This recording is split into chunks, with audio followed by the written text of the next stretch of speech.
Hi guys! For today's video, samahan nyo kami gumawa ng buko salad. So ayan guys, medyo nag-crave kami. Ako lang, nag-crave kami sa... Nag-crave ako, ayan, sa buko salad guys. So, hindi talaga namin usually ginagawa ang buko salad. Kasi yung madalas ang ginagawa namin ay fruit salad. So, ayan guys, for today's video, samahan nyo kami gumawa ng buko salad for today. And ayan guys, actually, again, kay Mr. Google ko na naman siya nakita. So, sabi nila madali lang naman. Pero syempre, yun, nanood pa rin ako kay Mr. Google kung paano gumawa ng buko salad. At etong mga araw na to guys, may sakit yung kapatid ko.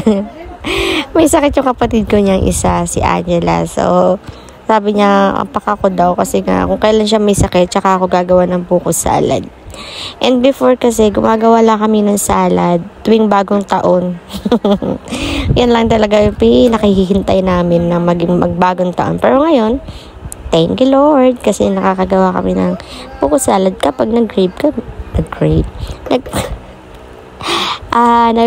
kami ng buko salad. So, ayun nga guys, balik na tayo sa paggagawa ng buko salad. Ayan, bumili lang kami ng 1 kilong buko na kayod na.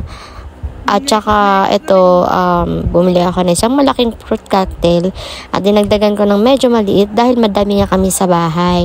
So, yun lang naman ginawa ko guys. And then, mekos-mekos lang ng mga ingredients. And then, habang gumagawa ko dyan, merong isang taong nandiyan sa gilid na nangungulit. Ayan. So, ayan guys, 2 condensed ata yung binili ko. And anyway, pinaghalo-halo ko lang yung mga yan. And medyo kabado ako dyan dahil nga first time kong gumawa. Kasi tuwing gagawa kami ng fruit salad, ang gumagawa talaga yung kapatid kong lalaki. At yun nga, siya yung gumagawa. Pero ngayon ako yung pinagawa nila kasi nga ako daw yung nag-crave. So for the gunang person, para lang matapos na. At ayun na nga mga kapi. Yan, at medyo ano lang kasi nga dami nakatingin sa akin habang gumagawa ako. At napakaingay pa nung isa dyan, grabe. So ayun nga guys, nung ginagawa namin yan, tinatanong nila kung ano daw okasyon, bakit daw ako nagsasalad. Kasi nga nasanay sila na tuwing bagong taon at Pasko. Actually, bagong taon lang talaga kami nagbubuko sa fruit salad. So, ayun nga guys, medyo ano na yan guys, patapos na rin ako niyan. Medyo kailangan ko lang ng haluin ng konti. Ang sabi ng kapatid ko, hindi ko na dapat inubos yung condensed. So, nagtira ako ng konti dyan. And then, sabi nila, mix ko pa daw. Ayan, nagmi-mix na ako guys. Ang ganda ng kulay. Nag-add din pala ako dyan ng nata de coco. Kulay red nga lang siya. At siya nga pala, yung fruit cocktail namin dyan, konting ano lang yan. Puro pinya halos. Konti lang yung nahalong iba. So yan guys, nilagay ko na yung ating mga cream and nasty. And then after that, mekos-mekos na natin yan. No? Tamo, nakakatakam. Habang nag-edit ako, natatakam na naman ako. Oh my God.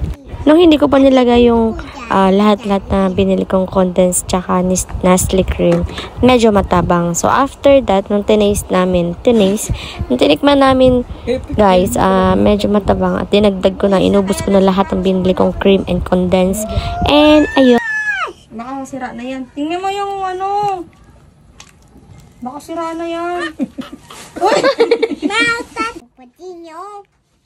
Yummy! Yummy, yum! Mekos na insan! So, ayun guys, tapos na ako. Siyempre, hindi masarap ang salad kapag hindi malamig. So, nilagay ko muna siya sa fridge para maging masarap. So, ayun guys, balikan na lang natin. And that's it for today's video. Thank you. Bye! Ang bigat! Kaya, may yelo sa ilalim. Ito na yan.